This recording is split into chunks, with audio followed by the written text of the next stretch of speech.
Halo, kamu lagi mendengarkan podcast Resensi Buku yang merupakan kolaborasi antara Podcast Main Mata, Gramedia Pustaka Utama, Gramedia Digital, Goshen Suara Indonesia, dan didukung oleh jaringan Potluck Podcast.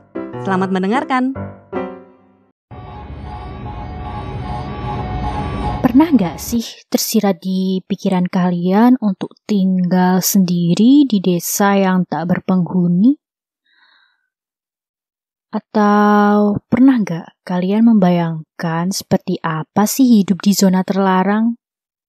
Zona yang terpapar radiasi akibat insiden reaktor Chernobyl tahun 1986. Jika dari kedua pertanyaan tersebut salah satu atau keduanya kalian jawab pernah, mungkin cerita ini akan cocok untuk kalian dengarkan.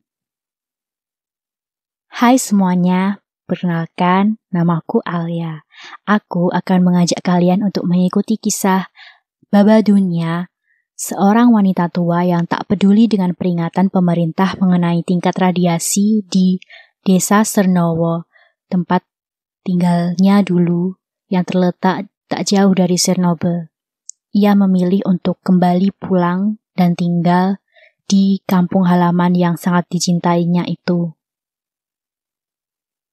Bagaimana sih keadaan Cernowo? Mungkin kita membayangkan Cernowo adalah tempat yang suram, gersang, gelap, dan menyeramkan. Namun, ternyata tak seburuk itu loh. Ternyata wilayah itu subur. Beberapa tanaman seperti apel, raspberry, aneka buah karen, tomat, timun, tanaman herba, sayur-sayuran ada di sana. Air bisa didapatkan dari sumur dan ternyata di sana masih ada aliran listrik loh. Babadunya tidak sendirian hidup di Cernowo. Memang sih, dia adalah pionir yang pertama kali kembali tinggal di desa dan mendapatkan julukan Babadunya dari zona kematian. Tapi sekarang dia sudah tidak sendiri lagi. Ada 6 orang lain yang menyusul setelahnya. 2 di antaranya adalah pasangan suami istri. Ke-6 orang itu yakni Marja, Petro, Sidoro, Lenotska, dan pasangan Gavrilo. Mereka yang memilih untuk kembali ke Cernowo tidak menginginkan sebuah pertemanan. Mereka hanya ingin untuk menikmati sisa-sisa hidup mereka. Dan mereka semua tidak takut mati karena mereka semua tahu kalau mereka akan mati. Cerita bergerak maju dari Cernowo dan mundur ke masa lalu berdasarkan ingatan Babadunya. Mana saat insiden reaktor itu terjadi, bagaimana saat ia masih menjadi asisten perawat, serta percakapan-percakapan di dalam surat dengan anak perempuannya Irina di Jerman, serta cerita-cerita tentang cucu perempuan yang belum pernah ia ketemui. Novel ini memiliki plot yang longgar, pergantian peristiwa demi peristiwa berlangsung sangat lambat.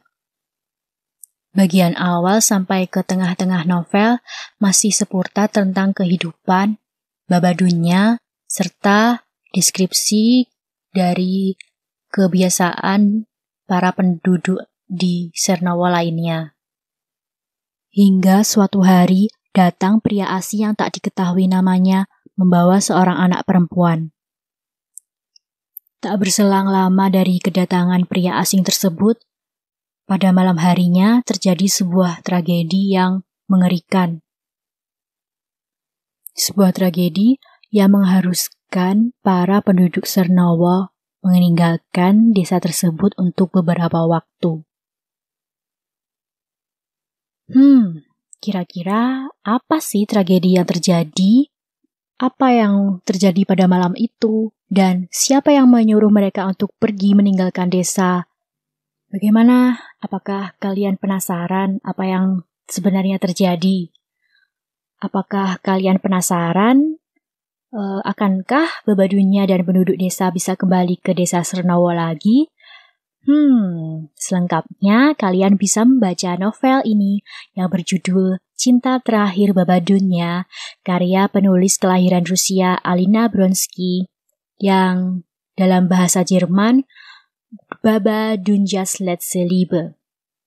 Edisi bahasa Indonesia diterbitkan Gramedia Pustaka Umum pada tahun 2020 oleh ahli bahasa Harisa Permatasari. Kalian bisa mendapatkan di toko buku terdekat atau dengan berlangganan Gramedia digital di gawai kalian. Yang menarik dari buku ini yaitu sampulnya yang tampak cantik dengan warna kuning yang mendominasi. Terdapat gambar ilustrasi seorang wanita tua yang pasti adalah tokoh utama dari cerita ini, yaitu Babadunya sedang duduk di bangku berwarna biru. Di sampingnya terdapat tumpukan kertas yang ditali.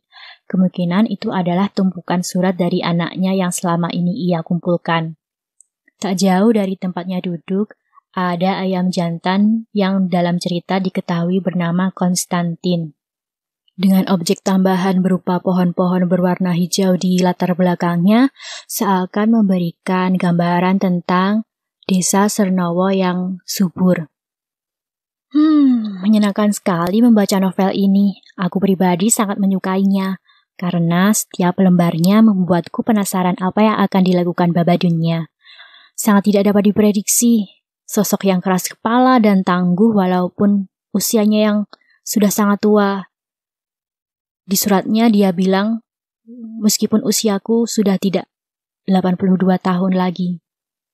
Berarti dia sudah sangat-sangat tua. Meskipun sudah tua, Babadunya adalah sosok yang dianggap sebagai wali kota desa Sernowo. Secara tidak resmi, dia adalah pemimpin desa Sernowo. Novel ini cocok sekali untuk mengisi waktu luang, bahkan aku rasa bisa dihabiskan dalam sekali duduk. Mengingat novel ini hanya berisi 164 halaman. Novel pendek yang tipis namun sangat menarik untuk dibaca dan diikuti. Kekurangan dari novel ini adalah aku rasa tidak terdapatnya daftar isi yang berisi subbab judul. Cerita mengalir begitu saja sehingga pembaca merasa sedang membaca buku harian tokoh utama. Meskipun masih ada beberapa pertanyaan dari cerita yang belum terjawab semua sampai novel berakhir, menurutku memang lebih baik berhenti sampai di situ dan membiarkan para pembaca menerka sendiri apa yang diinginkan penulis. Selanjutnya, aku ingin mengutip perkataan dari Babadunja di halaman 65 yang sangat aku suka karena aku merasa ini sangat relevan dengan kehidupan kita sehari-hari. Pekerjaanku mengajariku bahwa manusia selalu dan pada akhirnya melakukan apa yang ingin mereka lakukan. Mereka meminta nasihat, tapi sebenarnya tidak menginginkan pendapat orang lain. Dari setiap kalimat, mereka hanya menyaring yang ingin mereka dengar. Mereka mengabaikan sisanya. That's right. Manusia memang seperti itu. Kadang mereka meminta nasihat, tapi sebenarnya mereka tidak menginginkan apapun dari orang lain. Tidak menginginkan pendapat orang lain. Mereka sudah mempunyai kepercayaan mereka masing-masing. Mereka hanya ingin mendengar apa yang mereka dengar. Seperti halnya dengan Babadunya. Babadunya yang keras kepala, yang tetap bersikukuh untuk tinggal di kampung halamannya. Kampung halamannya, desa Sernowo yang sangat dia cintainya. Cinta terakhirnya, di mana dia bisa merasakan pulang ke rumah lamanya. Dia tidak menghiraukan apa pendapat orang lain. Dia tidak menginginkan anaknya sendiri mencegah dia untuk tidak tinggal di desa Sernowo. karena dia sudah terlanjur cinta dengan kampung halamannya.